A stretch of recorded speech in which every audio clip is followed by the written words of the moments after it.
Money, dollar, dollar bills. Pourquoi yo suis contento? Mais oui, qu'est-ce qui s'est passé ce matin? J'ai 2 places pour aller voir Wu-Tang à Paris et du coup il paraît que c'est vachement bien Wu-Tang, c'est un bon groupe de deathcore. Non, c'est pas du tout ça, c'est quoi du rap classique quoi, du vrai rap. Parce que je vais faire mon oui, aujourd'hui il y a plus de rap.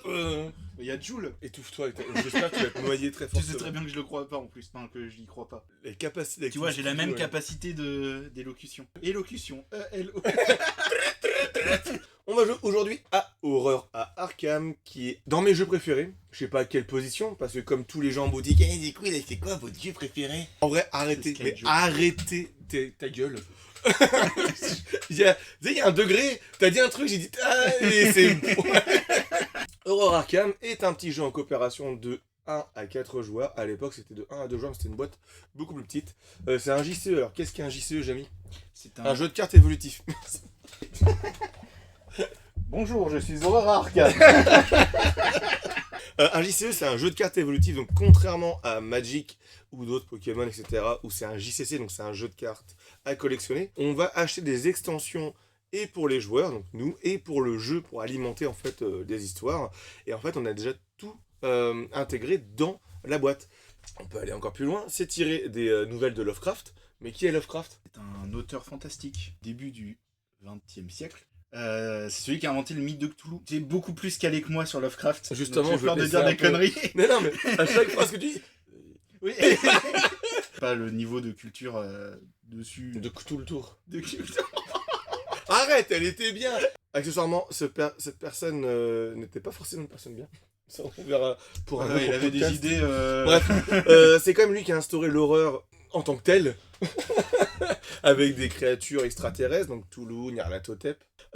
Du coup, dans Horror Arkham, il y a eu le jeu de plateau, et en fait, c'est une sorte de déclinaison du jeu de plateau. On va chacun incarner un investigateur, donc tel un JDR, on va chacun avoir des capacités propres à soi pour essayer de résoudre des actions. Comme aussi, ça mixe en fait vraiment un jeu de rôle et un jeu de plateau. Parce qu'on va avoir le support, entre guillemets, jeu de rôle, c'est support carte avec du texte, un texte immersif, et avec des objectifs à réaliser, et du coup le jeu de plateau dans la manière de jouer avec des petits jetons, des effets à résoudre, etc. On va avoir du coup des investigateurs, donc là on va jouer à 2, on va mettre une mise en place qui va être propre au scénario que nous allons jouer. Là ça va être la campagne La Nuit de la Zélatrice, que j'ai dû faire au moins 62 fois. Du coup c'est le scénario de la boîte de base.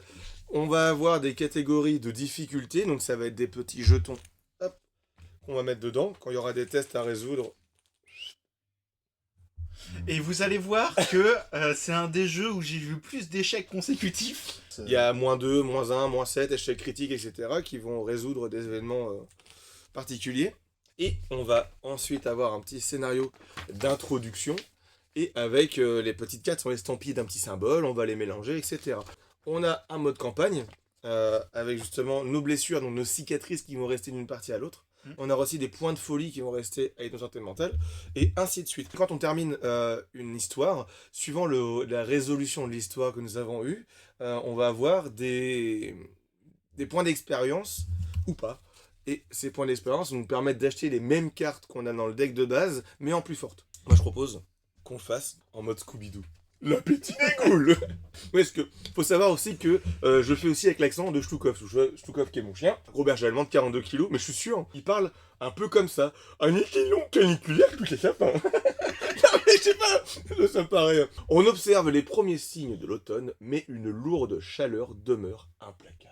Une sorte d'agitation semble s'emparer de la ville. Le tempérament des gens devient explosif. Depuis la dernière semaine, les rapports concernant les habitants qui en sont venus aux mains pour une simple...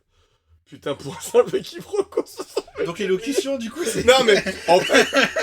Depuis la dernière semaine, les rapports concernant les habitants qui en sont venus aux mains pour un simple quiproquo se sont multipliés. Un appel de James Ankerson prétend avoir trouvé un corps démembré dans sa grange. Mes augures indiquent qu'un petit groupe d'investigateurs va bientôt s'occuper de ces étranges événements et tenter de remettre les choses en ordre. Je vais suivre attentivement leur progrès, mais je ne retiendrai pas mon souffle. Ah non, justement, il ne retient pas. Alors, chapitre 1. Vos associés et vous avez enquêté sur des étranges événements qui se sont déroulés dans votre ville natale d'Arkham Massachusetts. Ces dernières semaines, plusieurs habitants de la ville ont mystérieusement disparu. Leurs corps ont récemment été retrouvés dans les bois, mutilés et à moitié dévorés. La police et les médias ont déclaré que les animaux sauvages étaient à l'origine de ces massacres, mais vous pensez qu'il se trame autre chose. Vous êtes tous rassemblés dans la demeure de l'investigateur principal afin de discuter de ces étranges événements. Du coup, on a un paquet de rencontres avec des événements qui vont se dérouler. L'objectif étant d'épuiser ces petits événements. Et il y a un truc qui se résout derrière avant que le livre côté obscur soit résolu. Hop, on retourne le lieu. Voilà, ça marche. Je suis con. Du coup, il y a 4 indices. 2 par investigateur, comme je vous disais. Et du coup, ça a une force d'investigation de 2. Donc quand je vais devoir investiguer dans ce lieu-là, il faut que mon résultat soit égal ou supérieur à 2. J'ai 3 en stats et il faut 2, donc il faut pas que j'ai plus de -1. J'ai chopé, on va le voir. La syphilis. Ça s'attrape trop facilement de nos jours. Eh ben... Est-ce que t'es sûr qu'il devait être dans la mise en place du sachet? Attends, parce que j'ai commencé à mettre pour l'autre... Parce qu'en fait, j'ai mis la mise... Alors, pour la vraie histoire, j'ai mis la mise en place d'un autre scénar qui était beaucoup plus dur. Parce que c'est la boîte de base de Tom. Moi, j'ai mes decks avec 1000 extensions déjà. Et du coup, c'est un peu plus compliqué. -1, donc. J'ai 2, ça passe. Du coup, j'enlève un jeton indice. Voilà, le jeton indice, du coup, il va le garder sur soi. Ah oui. Et à la fin de son tour, il peut le placer dessus. Mais je préfère bien décomposer, vous allez voir par la suite. Et j'utilise ma 3ème action pour refaire pareil. Donc j'ai 3 pour 2, ça passe. Du coup, j'ai 5. J'ai 2 de marge. De marge Homer -2. Et bah c'est bon. Au poil de cul. C'est bien, si t'as pas entendu mon imitation. Nickel. Si, j'ai entendu. Arrête Je dépense une charge pour combattre. Cette attaque utilise le mind à la place des... Oh Et t'as combien en mind? T'as 5. C'est pas mal. Et c'est un sort, trigger, je pioche. Pour 0, je pioche les cartes du deck. Rencontre, pardon. Et je découvre les 2 indices dans le lieu. Oupsie. Bon, je vais faire ça. Ah, révélation.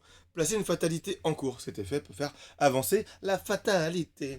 J'ai découvert les 2 indices. Hop, ça va être résolu. Très bien. Ah, par contre, on n'a pas lu ça.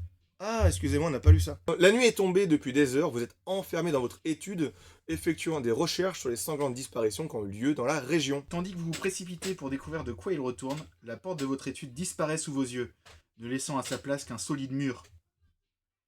Vous êtes piégé dans votre étude jusqu'à ce que vous trouviez un moyen de sortir. Imagine, ce serait méga chiant. T'es pressé, tu fais les courses, tu sors de chez toi, ta porte elle disparaît, il faut la chercher. Du coup, on retourne. Waouh, tintin. Il y a donc 0 indice. Mon Dieu, qu'allons-nous faire? Je vais me déplacer à la cave. Une action. Alors, quand il se déplace du coup... Ah oui, pourquoi on a ces cartes-là? Pour indiquer qu'on a fini de jouer, donc là ça va, on est 2. On est grisé. Après être rentré dans la cave, subissez un dégât. Et vous avez trouvé. Je prends un jeton dégâts. Tac. Il me reste 8 points de vie. J'imagine bien le mec en train de stocker derrière. Il va arriver quand? Derrière la porte. Hop, vanish. Nickel. Votre maison continue à se modifier sous vos yeux. Non mais je réfléchis en même temps, j'imagine. Après, c'est à vous de remettre les mots dans l'ordre, hein, on va pas tout faire non plus. Presque comme si vous aviez été transporté dans un endroit totalement différent. Bien que vous reconnaissez de temps en temps les autres éléments de votre civilisation. Mais mec, c'est le pire move, c'est de me faire lire. Je ne sais pas rester sérieux. Attends, reste sérieux. L'investigateur. Choisir une option. Soit chaque investigateur se défausse d'une carte prise au hasard dans sa main, ou soit l'investigateur principal subit 2 horreurs. Du coup, 2 jeux, donc autre chose 1 et je choisis j'ignore l'autre. C'est bien clair pour vous, j'espère. Si c'est clair, envoyez clair. Au 36. Je suis clair. Et débloquer de nouveaux fonds d'écran pour votre mobile. Ah, le chien qui lèche l'écran. Ça sera moi avec une perruque. Je t'appellerai. T'as un appel.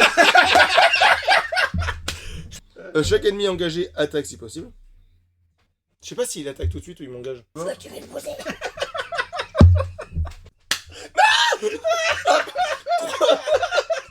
Est-ce qu'on peut faire un cœur à l'unisson? Merci au grand singe. Ça fait... Notez notre cœur. Ça sera un émoticône. Ça sera un emoji. Je vais pouvoir défausser une carte pour dire que je vais prendre un petit pied en plus. Je suis un dinosaure. J'allais la faire, mais tu m'as devancé. Devancé. Eh, franchement, t'es devancé. On va mettre un petit jeton miam dans la réserve. Ah ouais, Oh, j'ai fait Alt F4. Le mec, en plein. Le mec, il a calé en route avant de parler, quoi. Et toi, c'est quoi? Hop là, tout ça. Effectuez un test de mind. En cas d'échec, choisissez et défaussez un soutien que vous contrôlez. Si vous ne pouvez pas, subissez 2 dégâts à la place. Bah, j'ai pas de soutien. Donc, faut que je réussisse, sinon je suis mort. Mind, j'ai combien? 3. Il faut 4. Ah, allez. Moins 4. C'est une fin de partie. Tac. Bah, je peux continuer, mais je vais arrêter là, on est...